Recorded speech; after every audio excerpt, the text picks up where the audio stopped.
they had this ability to fire an AK-47 with one single hand from their hip and simultaneously throw a grenade from another hand. This is very clearly someone with, on the opposite side, naval special forces who have put these guys together, and they've given this. The only thing is that instead of attacking a military target, they have proceeded to attack a series of civilian targets in a 5 kilometer by 5 kilometer box of roughly less than 25 square kilometers. Taj siege is that one of the reasons it took so long. One, of course, was that was sheer big hotel for the energy to clear.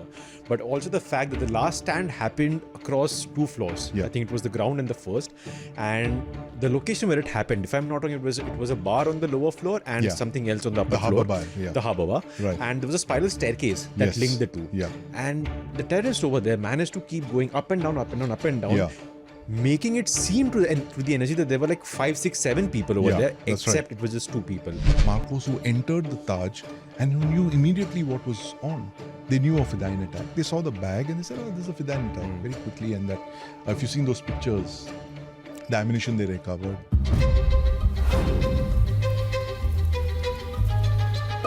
Welcome to our defense. It's been 17 years since 10 terrorists from Pakistan launched what I would describe as a special forces operation like raid on Mumbai.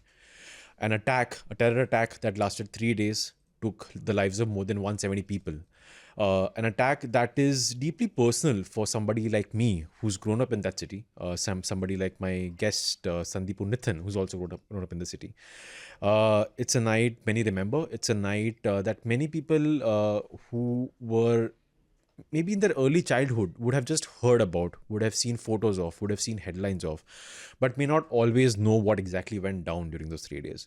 The attacks are well known. The attacks have been dissected ad nauseum. I don't want this episode to focus on just the feelings, because that's been, like I said, talked about ad nauseum. The feelings of the media, for example, providing live coverage that afforded the handlers back in Pakistan the opportunity to watch the attacks in real time, call the terrorists up on satellite phones and direct them to particular rooms. You know, ye kamre mein wo hai, wahan jao, stuff like that. The first time it had happened in any terror attack. I mean, never did we have this thing of handlers sitting 1,000 kilometers away and literally steering the terrorists, to go to rooms, buildings, what to do, what tactical positions to take, how to counter commandos that are entering a room. I mean, literally, they were guiding them by the minute. First time. So that was something that's made headlines since. The other things that have made headlines are the poorly equipped Mumbai police, poorly trained Mumbai police rather, is something that you've talked about in the previous episode, that the equipment was fine. It was just badly maintained. And they did not have the requisite training on the equipment that they had. The issue of the initial coordination, the logistics of the energy reaching late and stuff like that. That's also made headlines. What has also made headlines is the sheer bravery of the NSG troops.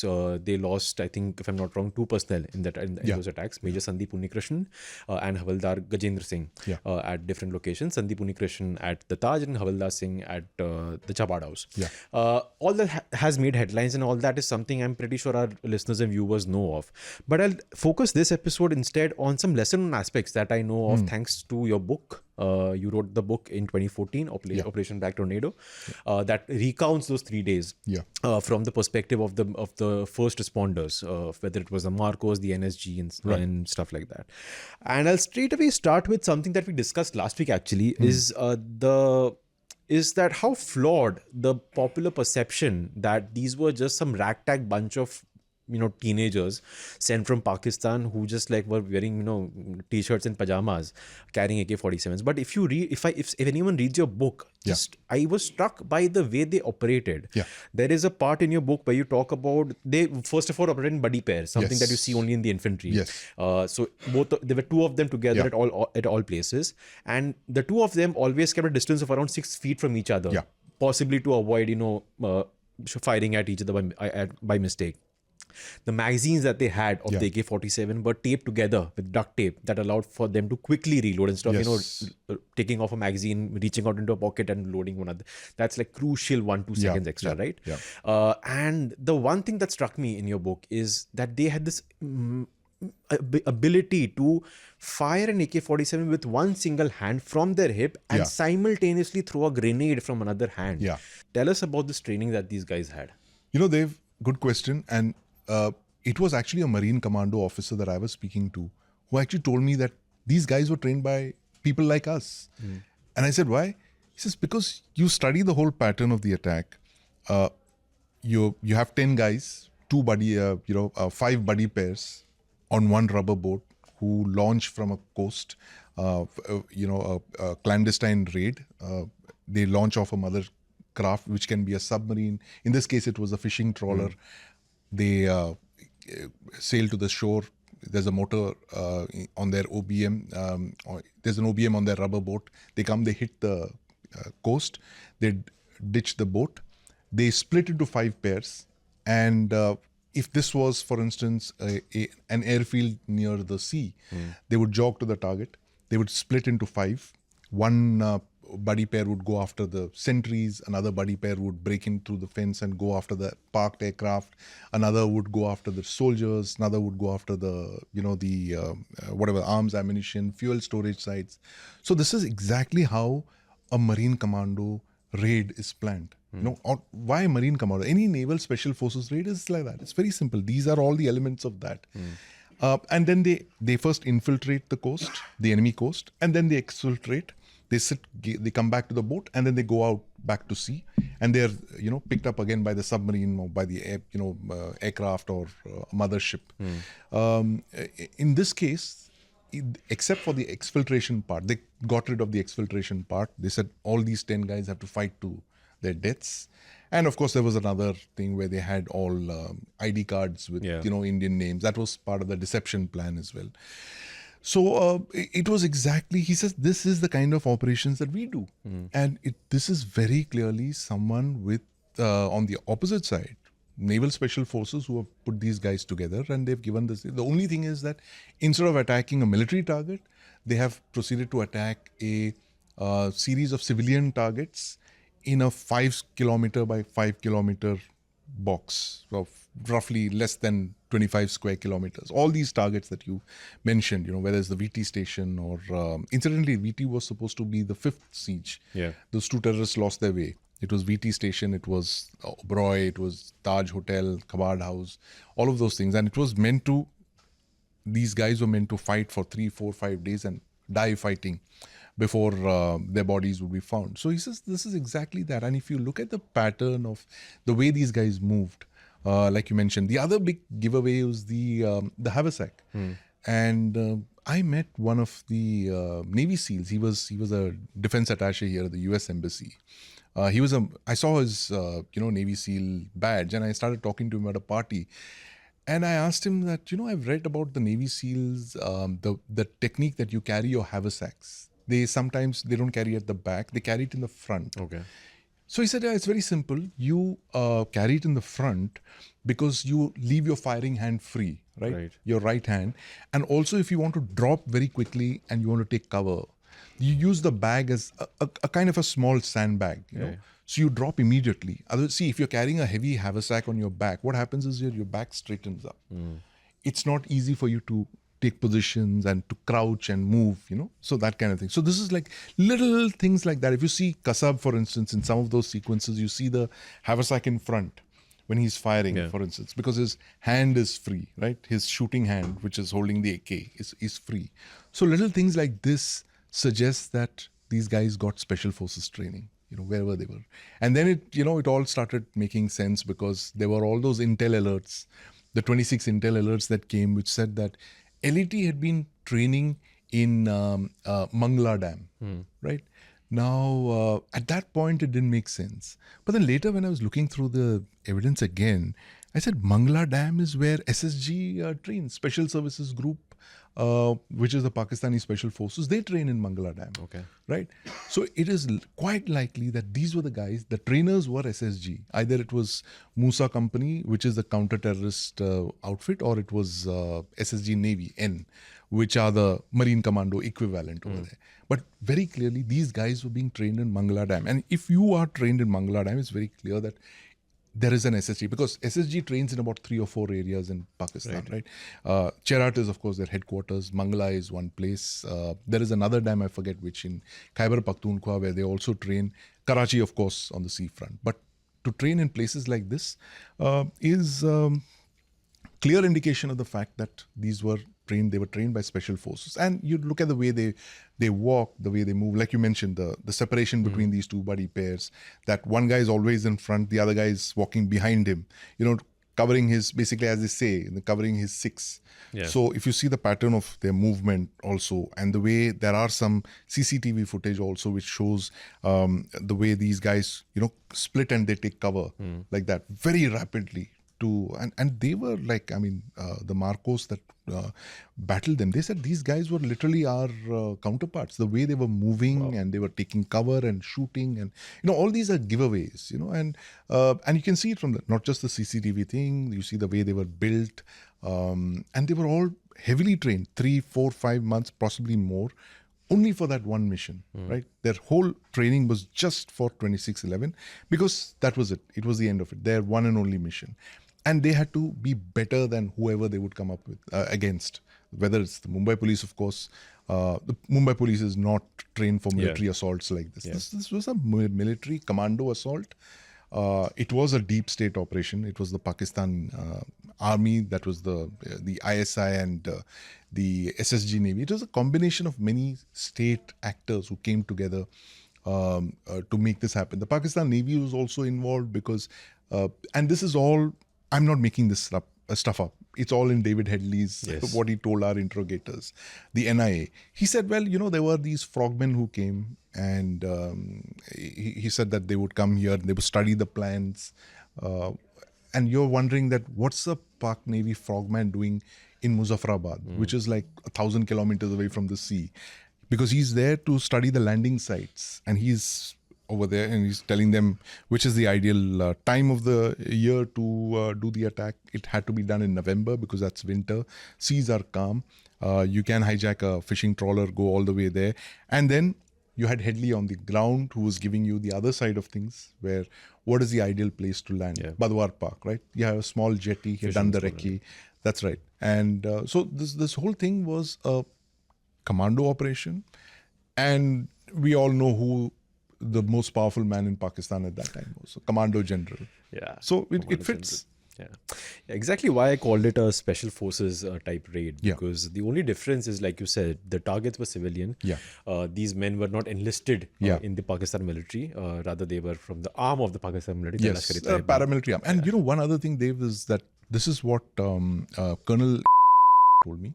He was the commanding officer of the Grenadiers unit that was in Kolaba that was night. never called in. That was called in, but it was called to do a cordon kind of thing. And these guys were battle-hardened soldiers. They're just de-inducted from Kashmir. They should have been pushed in to handle the crisis. But I remember him telling me this. When I heard the AK rounds, the burst, they were not random terror fire like you would imagine gangsters firing. The spray and pray kind of thing that you see in movies.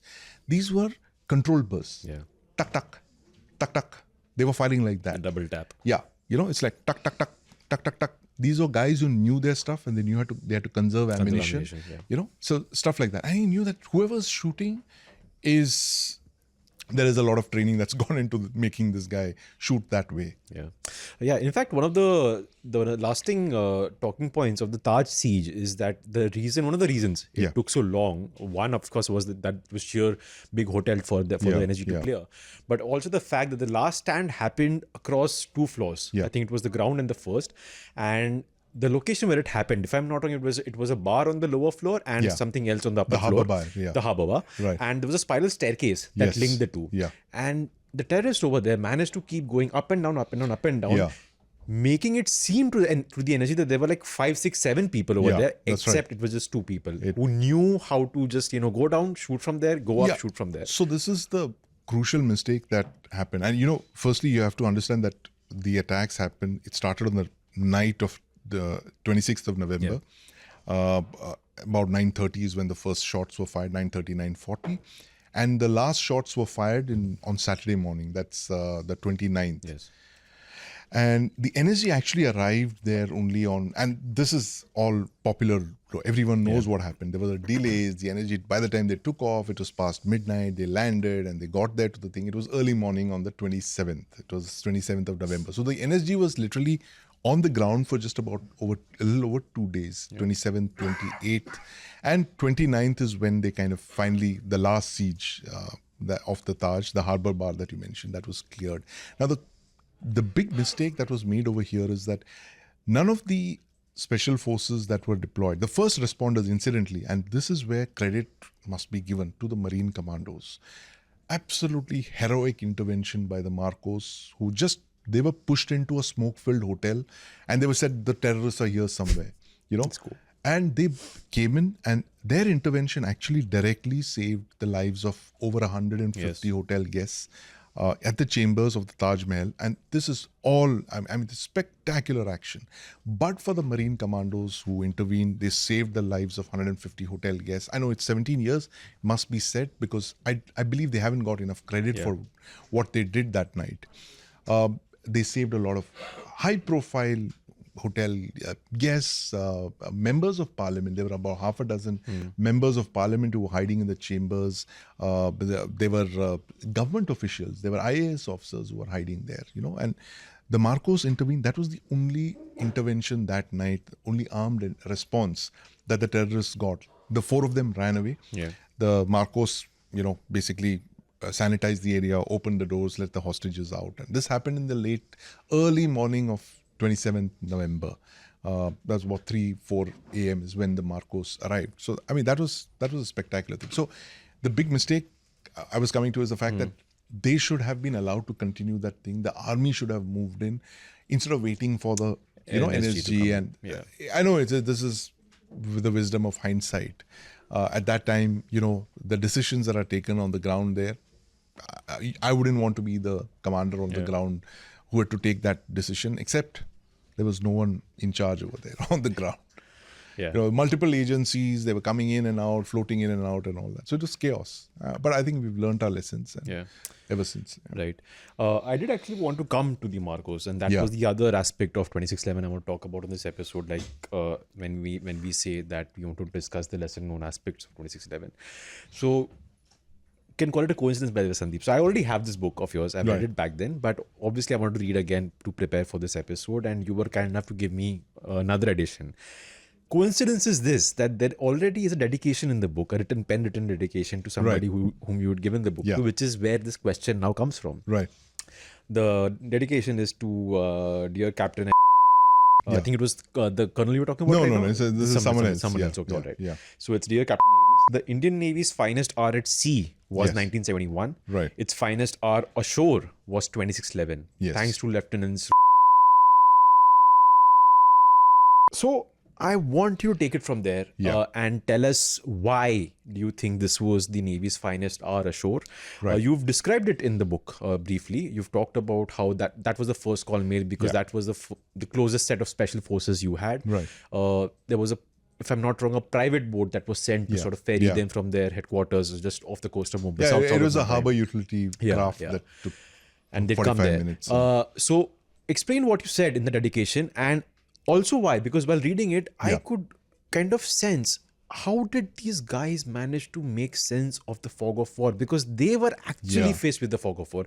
The NSG, by the way, was prepping on the way. On the planes, they had the charts. They knew almost how many terrorists, where they were. So they had all the time in the world to make their plans. I'm not belittling their action, by the way. Right. These guys had no clue, like you said. They were just like 8 of them, by the way. First batch, 8 people. 8 Marine commandos thrust to the Taj Mahal, said ki jao dhundo terrorists.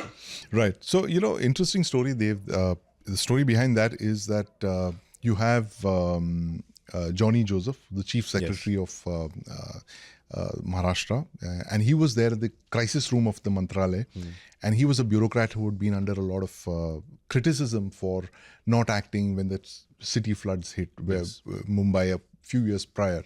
And he was determined that, look, I'm not going to get this thing again. He was BMC commissioner, I believe, at the time when the floods happened. And he started dialing a whole lot of people, saying, listen, we're under attack.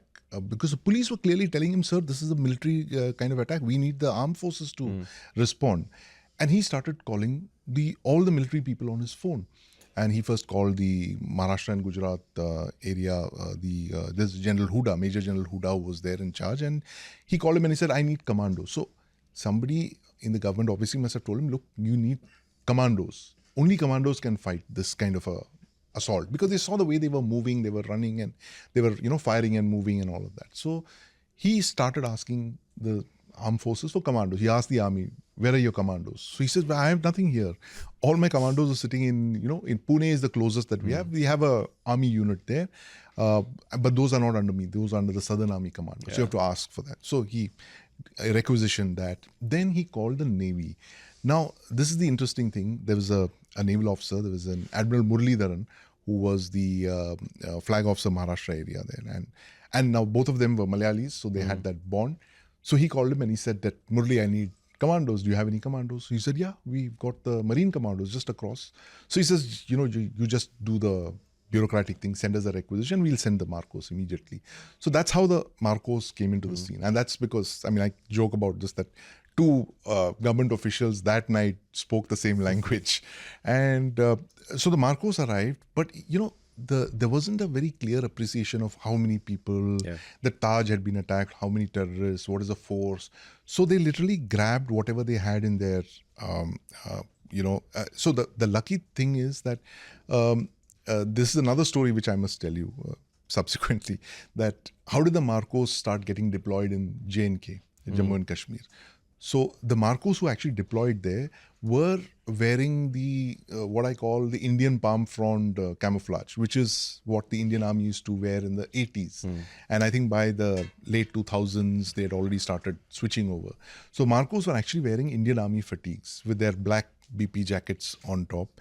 So a lot of people who saw their early arrival, they thought that they were Army Special Forces, right? Now, they had this unit, there were 2, 3, some of the officers that you mentioned, they're all in service, by the way. Some of these officers had just de-inducted from Jammu and Kashmir.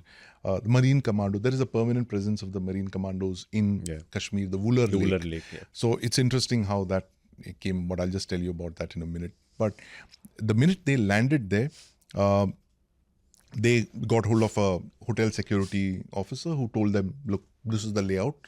We don't have a map or anything, but I can show you around. And he actually directed them. Sunil Kudiadi, brave guy.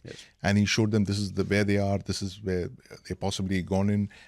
This is the chambers. All the guests are here. And that is when they entered the chambers. There was a firefight. One commando was struck. The others kind of,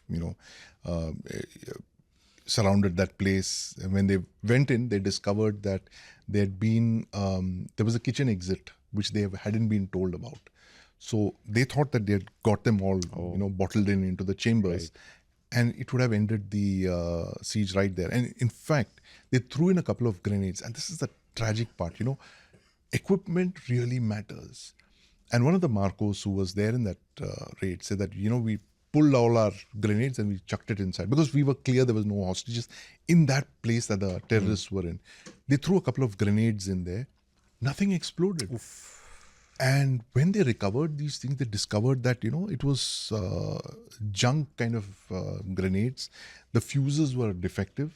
And these were those notorious HE-36 grenades that made by the ordnance factory, which literally, that's a running joke through the book, that those grenades never exploded when you toss them. So, this is one of those little lacuna in equipment, especially infantry equipment, that we've paid a very heavy price for. It is a well-known fact that the terrorists and the Pak army, by extension, the terrorists are an extension of the Pak army, use better grenades than us. The Argis 86 Austrian-made grenades.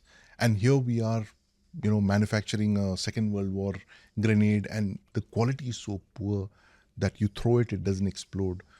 So one of the Marcos officers was telling me that, if those grenades had gone off, that would have been the end of the Taj siege right there. Wow. All those terrorists would have died, the 4 of them. Wow. And, that would have been the end of it. And because they didn't know that there was another escape route, that siege prolonged. So then they had the option whether to run after these guys, there were 2, 3 prahars. So a prahar is typically 8 Marcos. So there were about 3 prahars who fetched up. There were 2 first, and then a third one landed up. A small unit, they could either focus on, rescuing all the guests who were, barricaded in the chambers, or they could have run after the terrorists. They chose to rescue the hostages. Priority is always the civilians. Priority is the hostages. Terrorists can wait. You need to get the people out safely. So they focused on that. They took those 150, 170 hostages, potential hostages out. And, here's something that their lives were actually put at risk by that very, very, thoughtless broadcast of the positions of those hotel guests. It's a very famous thing, and it's been written and discussed ad nauseum about how you had members of our fraternity, the journalists, who literally called up these hotel guests who were there, and they were broadcasting interviews and broadcasting their positions live. And you had handlers were saying, go to this place, they are right there.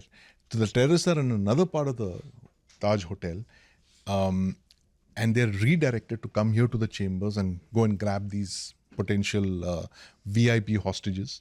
And it's just then that, again, another thoughtless action where one of the people disregards the police advice to stay indoors in the chambers. They said, you just lock yourself, let the Marcos, let the commandos come, don't open the doors.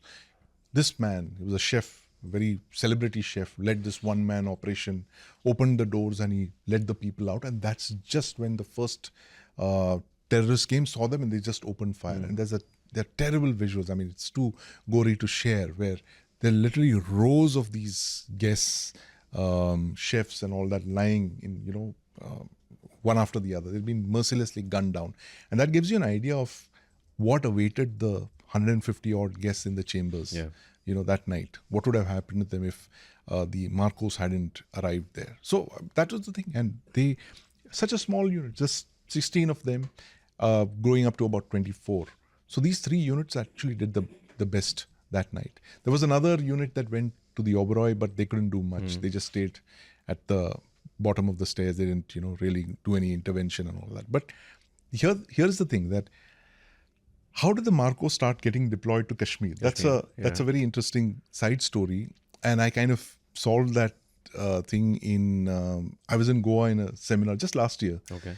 And I was talking to somebody there. We were talking about, Black Tornado, Marcos operations. There was a Marcos officer there. We were talking about the history of the Marcos. I asked him that, how did the Marcos start going to Kashmir? Which year was it? So they said, it was, I think, about 95, mid-90s, 95, 96. So the chief is right here. And the chief happened to be there in the same room with us, Admiral Shekhawat. So I said, sir, were you the chief when the Marcos were deployed there? He said, yes. You want to hear the story of how that happened? So I said, yeah, of course. So he said, one day I got a call from Bipin, and the Bipin Joshi. Okay. So, and he said, Shekhawat, do you have any Marine commandos you can spare? He said, yeah, why? We got a problem in the Wooler Lake because we're fighting, CI ops, and we're finding a lot of these militants are getting infiltrating through the Wooler Lake. Yes. Right? So can you send some Marcos there to kind of stop their exfiltration routes and, infiltration routes? He said, sure, we've got a unit. We'd be happy to send them. So that is how the Marcos started going to Wooler, to Kashmir. And I always say that, sometimes those singular decisions that are taken have such downstream effects. Like, who would have thought at that time? Would Admiral Shekhawat have known? And I asked him this, did you know that because of that one decision, you had a core of highly trained Marine commandos? They are the best commandos in the country. There's no doubt about that. They are trained to operate in 3 dimensions, right? Did you know that they would do something like this on land? Like you've seen in 71, the kind of devastation they wrought on the Pak Navy. Did you think that they would do this on land? Because of this, I had no idea. It was just one of those decisions we took in the goodness of things, and because we felt it was the right thing to do. And lo and behold, you got the reward for that investment you made in a decade, where you had Marcos who entered the Taj and who knew immediately what was on. They knew of Fidayeen attack. They saw the bag and they said, this is a Fidayeen attack, very quickly. And that, if you've seen those pictures, the ammunition they recovered. So the Marcos, the officers I spoke with, they said, we had no doubt in our minds this was a Fidayeen attack. The minute we heard the TV reports and all that. So that's why it's really important, battle inoculation, deployments like this. You learn a lot. And that's how special forces function. You see anywhere in the world, even if there's a small, hostage standoff or something like that, somebody is holding a hostage with a knife, the special forces guys run there immediately, because for them it's a live situation. They want to understand what happened, and I see this also in, when I was covering the Dantewada massacre, for instance. I had 3 special forces friends of mine call me because I was there on the ground. They said, tell us what happened exactly. We want to understand this, because for us it's really important. If we come up against an ambush like this, how do you protect, plan for it, this, that. So contingency planning is really important. So that's what this whole episode kind of demonstrated to me, that it was actually, this whole thing was a special forces game, if you look at it. Whether it was the training on the other side, whether it was our response on this side, it's always special force. But at the same time, I maintain that you need to train the first responders, which is the police. The policeman on the ground, the beat constable, he needs to know what to do. He needs to be able to respond very quickly. If not the beat constable, then a small SWAT unit in a police station. You don't need a lot of people. An attack like this can be handled by about 5 or 6 people, the first responders, as first responders. You basically pin the guys down. You don't allow them to run all around the place like those 2 terrorists from CST. Yeah, because in fact, the majority of the casualties took place in the initial part of the attack. A third of them actually happened at CST. CST was where I think near about 60 people. 60 people, 56 people. Yeah, it was really tragic. So the lesson there is, and you saw that in a queue of police SWAT units, special forces units who came and studied the Mumbai operations. And some of them made some very interesting observations. I remember one of the, was it the NYPD SWAT team guy who said that looking at the pattern of the firing on the walls, you could tell again that they were experts, the way they were firing the bullets, the, double tap, the space, all of those things, so little things like that. They came, they wanted to study this. And why I wrote the book, it was a thrilling story to write, and the fact that how he responded, the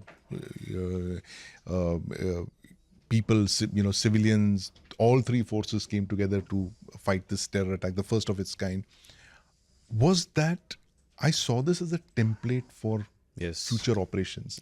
And my last line in the book is actually, I said, look, I wrote this in 2014. I said, everybody in the world needs to study these kind of operations, because how easily they can be replicable in other cities. And I said, look, at a time when groups like ISIS are becoming powerful, they've started to capture territory, exactly what they will do. And this is what happened. You saw ISIS attack Paris in 2015. You saw Al-Shabaab attack the Westgate Mall in Kenya in 2017. It's a blueprint for inflicting, for a small body of men, highly trained, motivated men, to carry out a massive terror attack on a city, paralyze an entire city. And it's also, if you look at it, a confluence of so many things. You had television, of course, you had 24/7 news, you had social media just beginning to emerge. And attacks like this, because they happen in places, high visibility things, landmarks are targeted, civilians are targeted, there are images.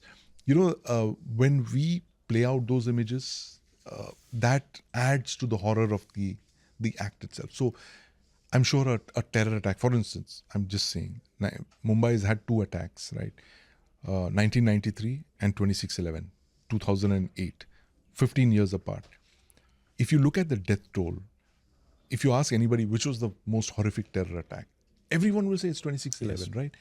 But if you look at the sheer numbers of people who died and the way they died, it is the 1993 bomb blast. More than 260 people died in that. It's like 100 people more than 26/11. And they died in massive blasts. I mean, you had literally buildings vaporizing, BST buses going up in smoke, that kind of thing. They used RDX to attack. So it all happens. 93 happened at a time when there was no social media, where you had to wait for the next day's newspapers to know what happened, or maybe that evening one bulletin on a government channel which will tell you exactly what they want you to hear.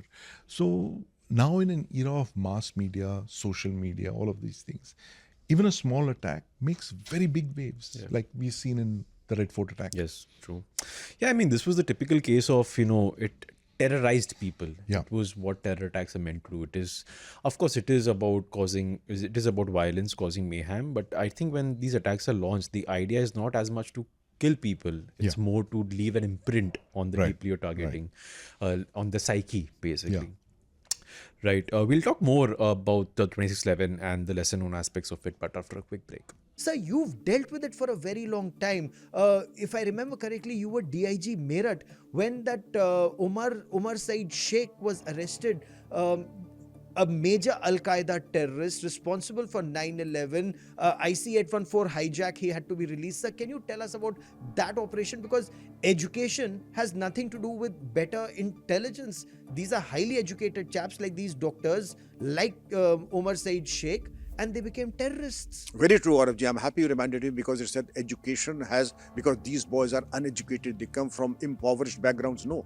Sayyid Muhammad Omar Sheikh was a British national and a millionaire many times over, a product of London School of Economics, but he chose to become an Al-Qaeda activist, and he was number 2, second only to Osama bin Laden. Came to Delhi, had a sleeper cell, abducted 3 Britishers and 2 Americans, and they were released after a fierce encounter, although we lost Inspector Dhrulal Yadav, Inspector Sahibabad, and a constable.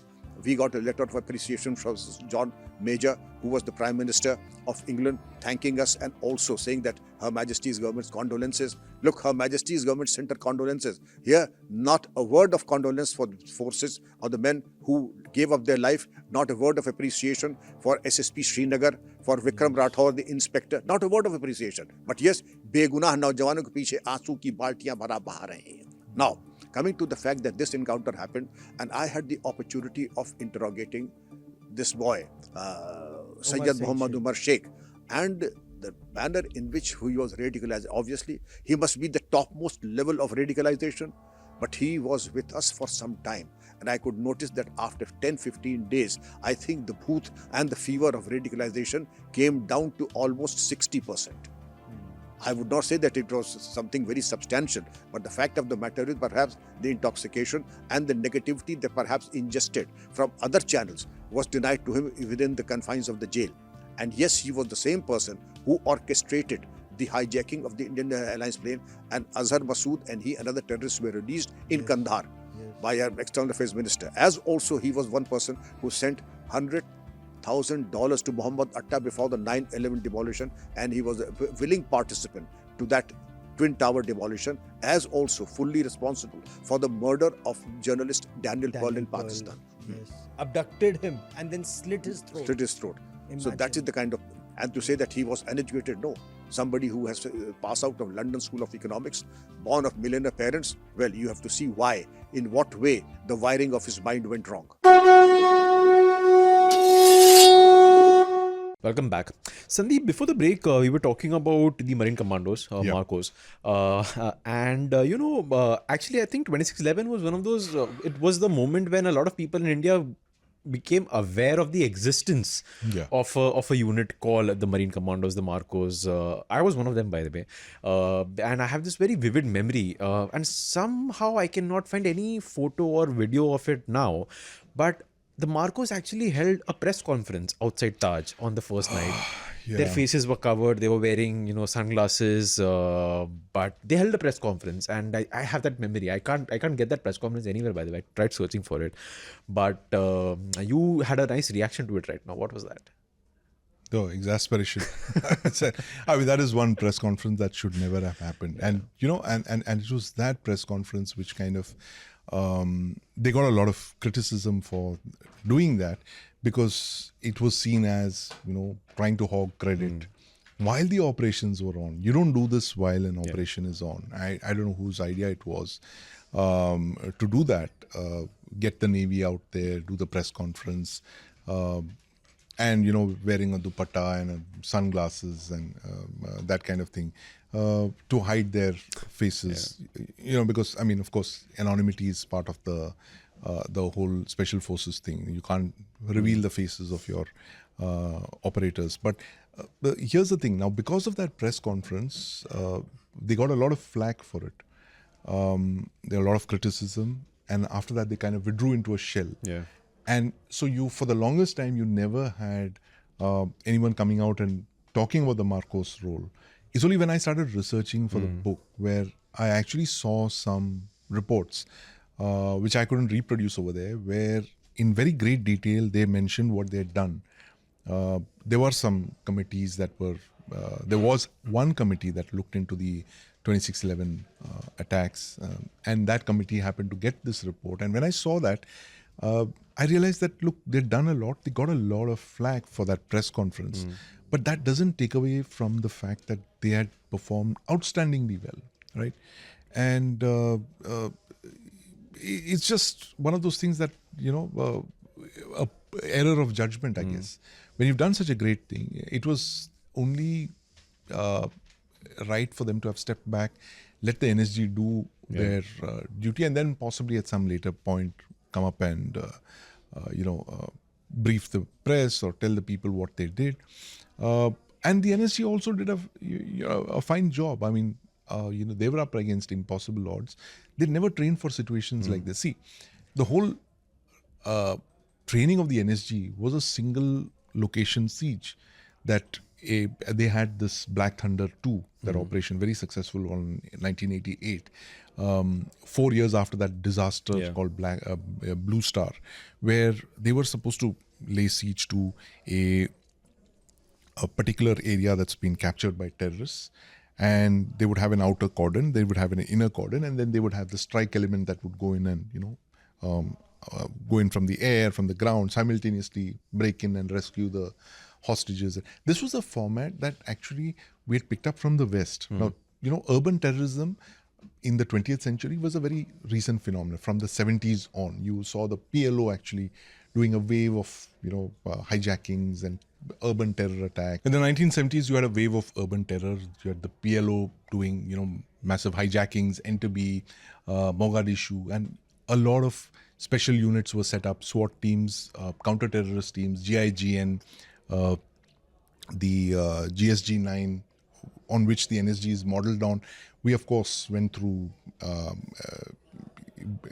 Blue Star, and we realized that we had to set up a special unit like that. That's how the NSG was formed. Now, all of these scenarios, all of these terror incidents were all single location sieges, right? Where, you would have all the security forces coming and, surrounding a place, and they had undivided attention. Mumbai, they planned to do 5 parallel sieges, right? Yeah. It wasn't actually 3 sieges, it was 5 sieges. So simple math was that one buddy pair of terrorists for one location. Yeah. So you had the old Taj, the new Taj, the 2 wings of the Taj Hotel, one in the Oberoi's, one in the Chabad house, and one in the CST station. Yeah. So the idea was to have 5 parallel sieges, which would completely, the numbers, you wouldn't have enough security forces to storm and take 5 siege locations. You'll have to kind of prioritize, which is what the NSG also did there. So this is something that you don't train for, and that's why I call the training, the planning that's gone into this to create scenarios like this. These are all done by military minds. And rule of thumb is that whenever you see operations like this, these are not planned by militants or terrorists or these ragtag thing, whether it is Jaish or Lashkar or something. These are all the work of professional military minds. This is how militaries are trained to operate and execute these kind of operations, where surprise, speed, stealth, all of that is part of the game. That's how they plan. So if you look at it, you see the imprint of military planning in terror attacks in India right from 1993, where you have multiple attacks, all nearly simultaneously at the same time. You have that in 26/11, where you have, for the first time, you have a commando element, civilians who are trained like naval commandos who come in, do that. So all that, suggests a very high level of training, high level of coordination. And that's how this was done. And precisely because they knew what the counter would be. Who would come, NSG would come. They are only good at doing one location, single location siege. How do we complicate things for them? have multiple sieges. Yeah. And this is something that, even subsequently, which haven't been replicated. Westgate was, again, it was a single location siege.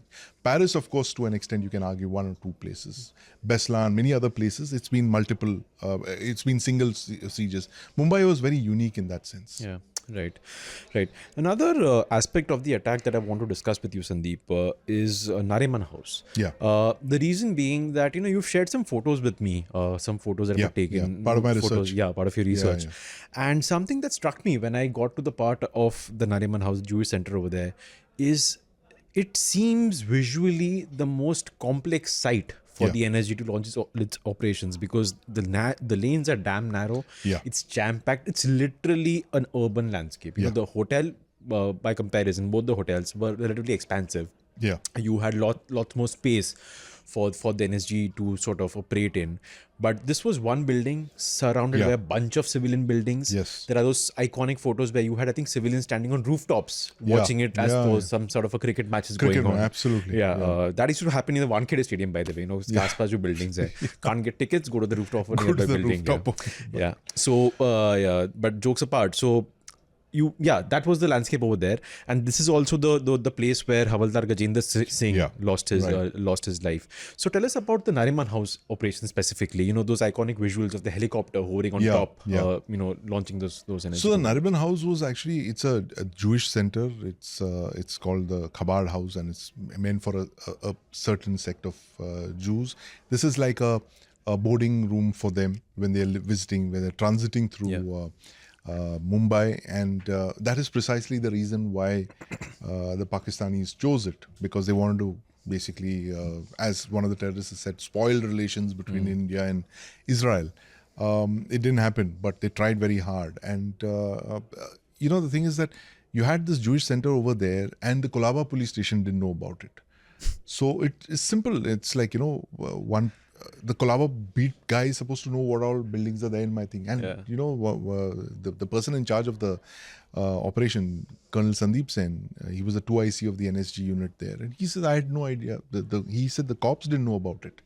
Now, it is a low-rise building, the Chabad House. It was earlier called the Nariman House. So initially you're telling me when the counter-attack was being planned, they just thought it's a random building. Yeah, they just no one knew why. No one knew why. Wow. Yeah, they didn't know the significance of that building, that, there were Jewish people there, there were foreigners there, there were, Israeli nationals, there were Americans, there were Europeans.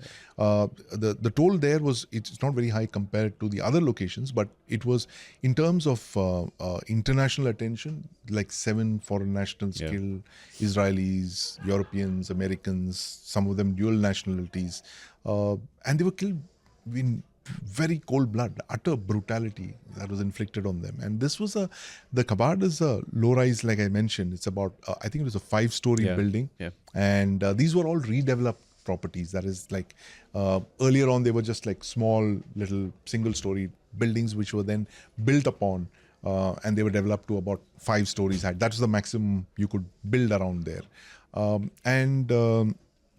They never knew the reason why they'd attacked this. So they all said there was one building near Colaba Market that was attacked. So everyone's wondering, why would they attack a building in Colaba Market? Everything had been chosen for some reason or the other, symbolic. Like, for instance, my parents, they lived in Jalvayu Vihar in Powai, right? Which is where a lot of veterans from 1971 war live. They had chosen that. They recorded it as one possible thing. In fact, this guy, David Headley's partner in crime, who's now in Mumbai, who's been brought back.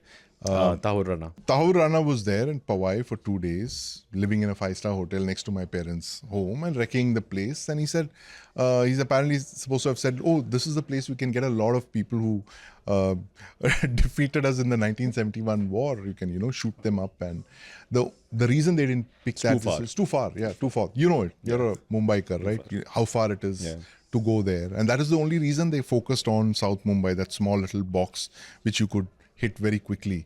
But this is the kind of planning that they did, the recce that they did. And Chabad House, the Nariman House, had a reason why it was chosen. And it was extremely difficult to navigate, maneuver through there. By the time the NSG came, they figured out what was going on. They had no idea how many hostages were there, whether whether they were dead, they were alive. They didn't want to go in at night. They had no night vision devices. All of those chaos happened in the morning. They said they'll do the heli assault, and the heli assault was broadcast live. They couldn't do anything about it. Like exactly like you had this thing of people on the rooftops. You had television cameras broadcasting that till the time somebody said, no, don't broadcast it live. But by then the damage had already been done. You're the handlers telling, okay, you have a commando thing coming down in the helicopter. Upar se aa rahe, cross position le lo. You very clearly, I've heard those things. Those conversations are chilling. This guy, handler is obviously special forces or military, right? He's telling them cross position le lo. They're going to come down. And see, for us, everyone said, "Arey, what's the big deal? Yeah, everyone could see what is the security hazard in broadcasting a visual of a helicopter letting go of commandos." So he said, for civilians, it might just look like commandos coming down, but for a trained military person, he sees that, he immediately knows the weapon profile of the guys or what they're carrying, right? And he's immediately telling these guys that, okay, cross position lelo, which means you just cover the entrances. Staircase. Your entrances with a interlocking field of fire. One person sits on that side, one person sits on this side. Watch for the doors. They're going to come. This is what they're carrying. And that's how Havildar Gajendra lost his life. And he was storming in.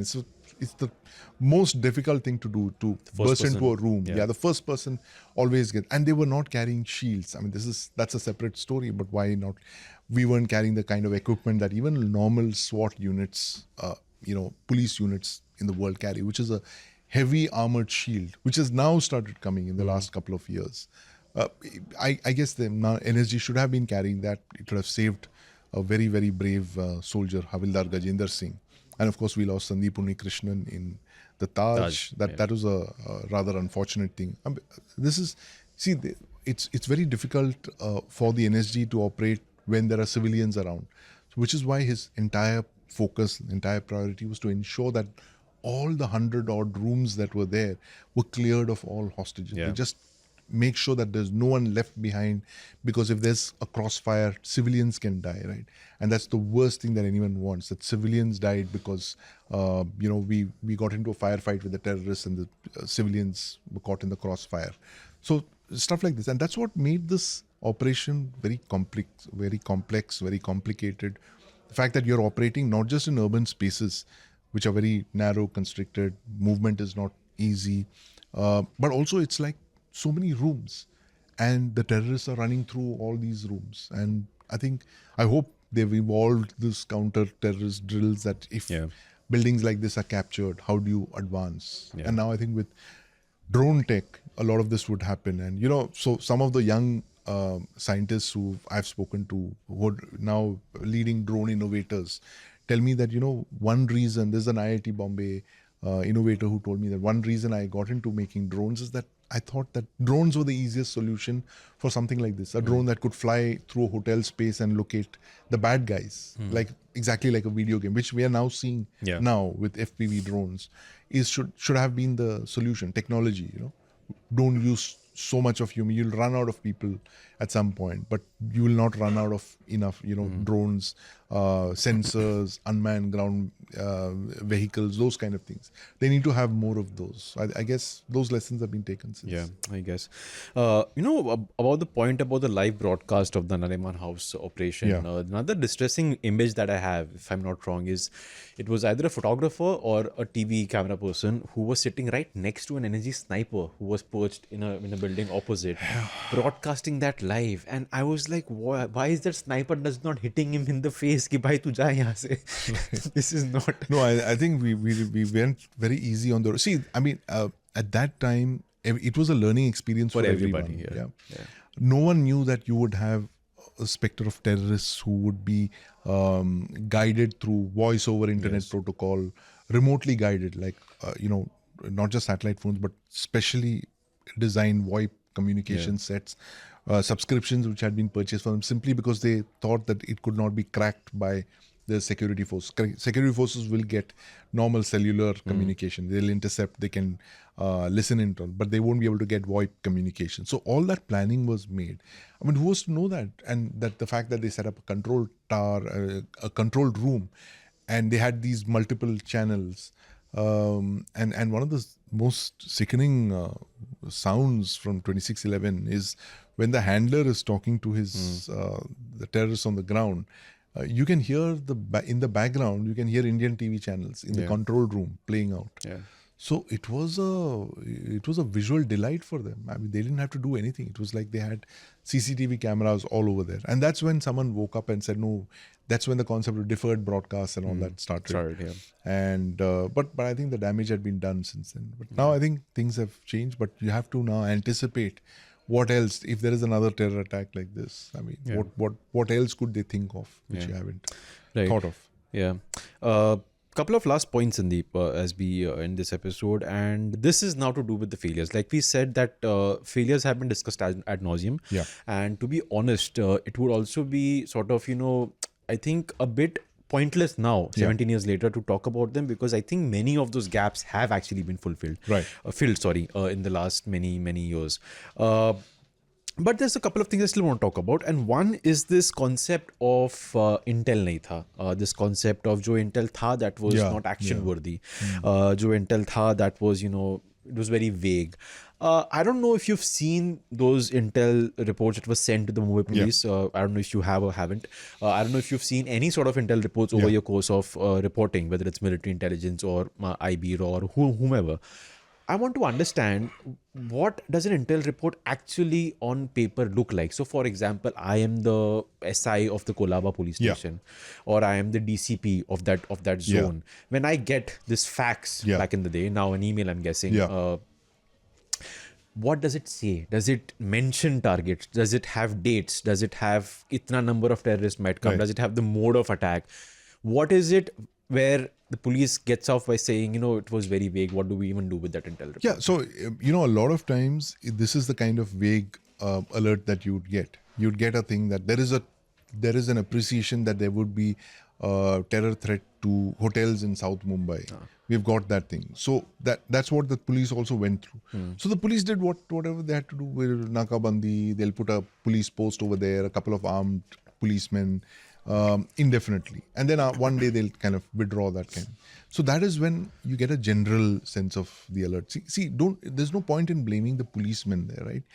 Because he's going to get a vague intel kind of. And what happened in the case of Mumbai thing was that it was like 9/11, it was a failure of imagination. Yes. There was nobody sitting in Delhi. There was intel that was pouring in, right? Exactly like these sheets of paper that you have in front of you. Individually, they wouldn't make a lot of sense. They would be alert. But if you put all these alerts together, then you would recognize a pattern that there seems to be something at work here where South Mumbai is the target. Hotels are being targeted. Terrorists are being given special forces training in a dam in Mangla, which means, what does it mean? Water. That they're obviously going to infiltrate through the water. Special forces training would mean that they would be highly skilled. They would move, do that, take positions, cover, do that. Which means that I would need to have a special unit in place already there. Quick reaction teams that can go and neutralize them. So that kind of appreciation was never done in Delhi. It was just, so I'll tell you what happened. Between 2006 and 2008, when the entire planning for 26/11 was going on in Pakistan, David Headley was already there in the LET. Headley was a US double agent. He was actually working for the DEA and probably the CIA. And he was infiltrated because the US wanted to know where Osama bin Laden was.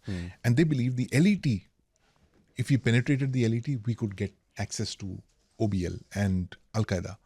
Now, Headley dutifully started giving his handlers intel things, saying, today I have done this, I took part in this meeting where we were discussing attack on a Mumbai hotel, South Mumbai hotel. That goes to the CIA. Now the CIA gets that rating. He says, look, I can't tell the Indians everything because that'll blow my... We can't. Yes. So, but we will, because we are partners, we have to tell them, look, there is a possibility that your hotels could be attacked. And now this continues as Headley is merrily reporting to his handlers in the US. By 2008, you have 26 alerts that have already piled up. And the then NSA, MK Narayan, I interviewed him once, and he said, look, the US never told us that there was something like that. But I said, sir, you just had to study all the alerts. You would have been able to. He says the US did withhold something. I mean, that was what his grouse was. They didn't give us the full picture of what they knew because they didn't want to betray their source. They didn't want to blow David Headley's cover because he was there.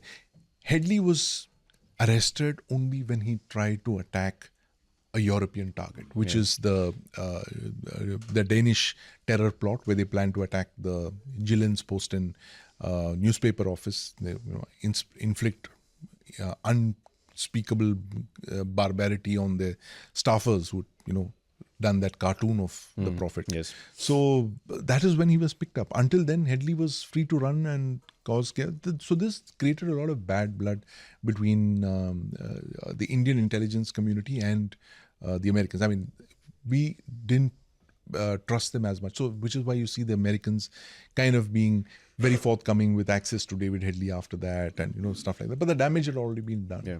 So it was actually the Americans didn't tell us enough, as our NSA said, and B, it was our failure not to build up that picture, that attack picture of an attack that was imminent. There seemed to be Mumbai hotels seemed to be on the radar. And it is not something for Kolaba police station or DCP zone 1 to figure out that, he needs to do something. An attack on Mumbai is actually an attack on the country, and it has to be responded militarily or by the powers that be in Delhi. So I think those were the kind of primary failures. And of course, when the attack actually took place, like I said, there was nobody in charge. Yeah. It was multiple agencies. There was police, there was paramilitary, there was army, there was marine commandos, and nobody to give orders. What you needed was one command post there with one person in charge on the ground, and everybody is under his command. All the police, all the armed forces units, it's an extraordinary. The fire brigade, everybody is important. The ambulance services, maybe even the airport. They could have, imposed some kind of a limited emergency in that area because this was a very unusual attack. See, when you understand that thing, how you respond to a patient, like a patient who's been involved in a very serious car crash and has literally hours or minutes to survive, vis-a-vis somebody who's just suffered a broken bone or something like that. You have to respond accordingly to a crisis and an emergency situation. So everybody comes together, they pick up the person, they look after, they make sure that he's shifted into the thing. That golden hour counts. That's the problem with Mumbai. I think that never happened.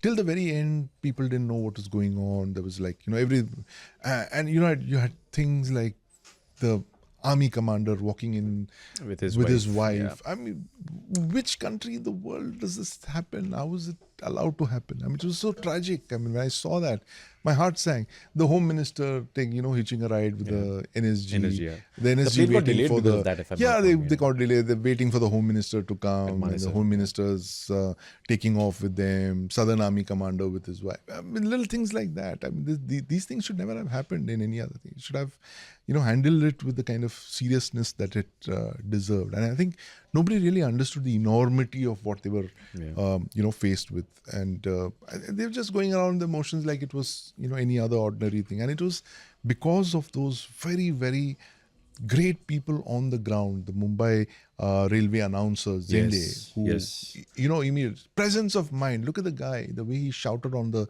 public address, he cleared the platforms. I mean, but for him, so many more people would have died. Or the Marcos who intervened when they did, they saved all those people. So it was all individual acts of bravery. If the Kasab had not been caught alive. Oh, man. You know what the original plot was, right? The plan was for the fishing trawler to have been brought in here, the Kuber. They were supposed to hijack the Kuber. They were supposed to sink it. Yes. With the satellite set, with their GPS set, everything, right? They were to launch that rubber boat, land on shore. All 10 of them were to die in those sieges, fighting. Their bodies would be recovered with ID cards, Indian names, Hindu names, Samir Sharma, this, that, and all that. And, David Headley had done all the research. He had given them those kalavas, red threads. So the whole plan was that, and this is why I call it a military operation. Now, every military plan, every military attack has a deception plan as well, right? Now, one of the most famous deception plans of the Second World War was Operation Mincemeat, where the Allies picked up the body of a homeless person who had died. They cut off his head. They put a uniform on him. They planted fake plans that the Germans were planning to attack somewhere else in, I think it was in Italy. And they floated that body onto a beach in Spain. The body was found, and they knew that Spain was crawling with Nazi agents. And the body was found, the plans were taken, and the Germans actually got fooled by that. This was a similar plan, like mincemeat, that you would plant these 10 bodies, they would find a rubber boat there by some luck. And the story would be that, oh, these are Indians. Yeah. You know, how can you connect it to those that rubber boat? How can you come from Karachi in a rubber boat? It's not possible. And that boat appears to have been launched from nearby there only. So that was the whole point. Now that whole thing blew apart when Tukaram Omble wrestled with Kasab, and one of the inspectors, the Mumbai police guy, who told them don't kill this. Yes. He saved, Because Yara Maru Nako. Omble had died, those guys were very, very furious, and they were furious. Him, they wanted to beat him to death or something like that. And he said that no, don't kill him. Take him alive. He's evidence. So that's a good thing about policemen. They understand. They have to make the case thing. They have to make the panchnama. They have to get evidence, right? So he knew that Kasab was evidence, and he captured him alive. And so he spilled the beans. So there's that. So Pakistan could not deny this fact. And even their leadership, the president admitted that, he is a Pakistani national. They had to admit that. And those are the decent guys. Of course, it was a military attack. They had no idea that it was there. But that's how it was. It was very well planned at the highest level possibly in Pakistan by the Commando General himself. When the planning was on, he was in charge, and he had just stepped down and handed over power to a civilian administration, and he wanted to make sure that they didn't get too close to India, right? Because the military had kind of retreated. Musharraf had stepped down as president. Army chief was Kayani, first DGISI to be. Kayani knows everything, right? Musharraf might have died, but Kayani knows the entire planning of this thing. And I'm sure about this. I mean, I'm just going by my understanding of how the Pakistani deep state works, is that at some point somebody will come out with the whole plan, how they planned this, how they executed it. Maybe not now, but a few years. Give it some time. Yeah. Like how there was that book by Mohammad Yusuf, ISI brigadier from the S branch, which is a window into another world. When he wrote that book after the withdrawal of the Soviet Union from Afghanistan, he was ISI, and in his book, which he wrote in great secrecy, he writes about how it was this massive ISI, CIA, and even the Chinese intelligence plan to fight this proxy war against the Soviet Union in Afghanistan. It's one of the most influential books written post-1945. Yeah. And so I believe that the mastermind of 2611, who's a Pakistani officer, will come out at some point and will reveal what they did, how they did it. Yeah. Might not be now, because it's not a good time with a lot of unknown gunmen running around in Pakistan. Right.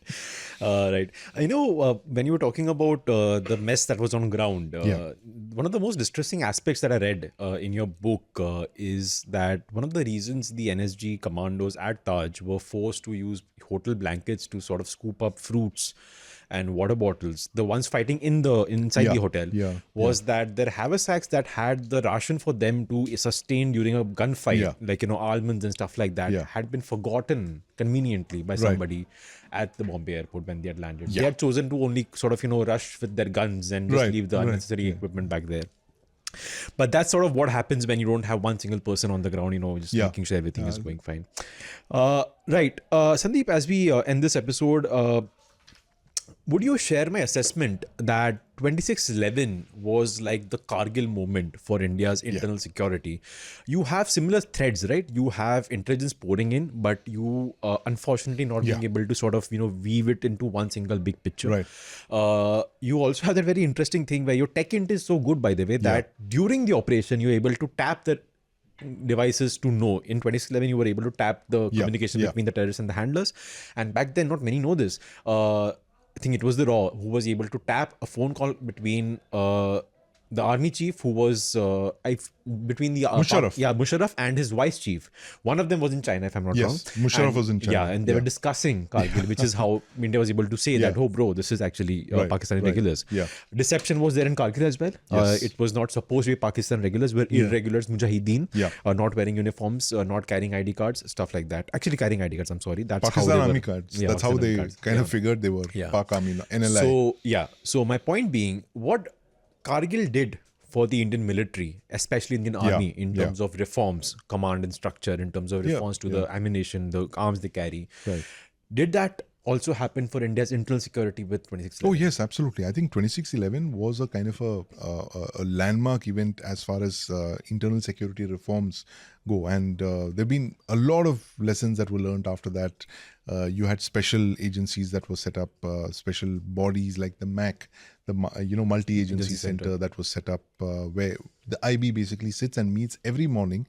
It's the IB. It's a coordination meeting, exactly like the coordination meetings that we have here on the news floor, where you had all multi-agencies sitting over there and exchanging intel and saying that, look, we have this thing. And so if somebody were to come up and say that, look, we have a threat on Mumbai, this thing, hotel attacks, somebody else would say, hey, listen, we saw a group of guys, going to Mangala Dam, and we saw some SSG guys training them. So you could link up the things very quickly. You could build up that picture, right, as it develops.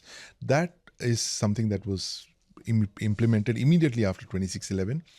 The NIA, National Investigation Agency, was set up immediately after that as a fallout of this to specifically investigate terror-related cases. And many other reforms have happened ever since. But these were the two agencies that were created, which we didn't have before. MAC was there, but it was mostly defunct. Intelligence sharing was unheard of. And you had this NIA, there was a crying need for an agency, specialist investigating team like the NIA, which incidentally is headed by an outstanding Mumbai police officer then, who was one of the few policemen to actually fire back at the Kama hospital, and he was I'm trying to remember his name. Is it Sadanand Date? Sadanand Date, Yes, that's him. Sadanand Date. Yeah, who's now the head of the NIA. So it's like, amazing. 17 years later, that iconic Mumbai police officer who actually picked up an AK and went and fired at the terrorists in the Kama hospital is now heading the NIA, which is one of those agencies that was set up after Born out of there. born out of this, the failures of that. And, and it is there.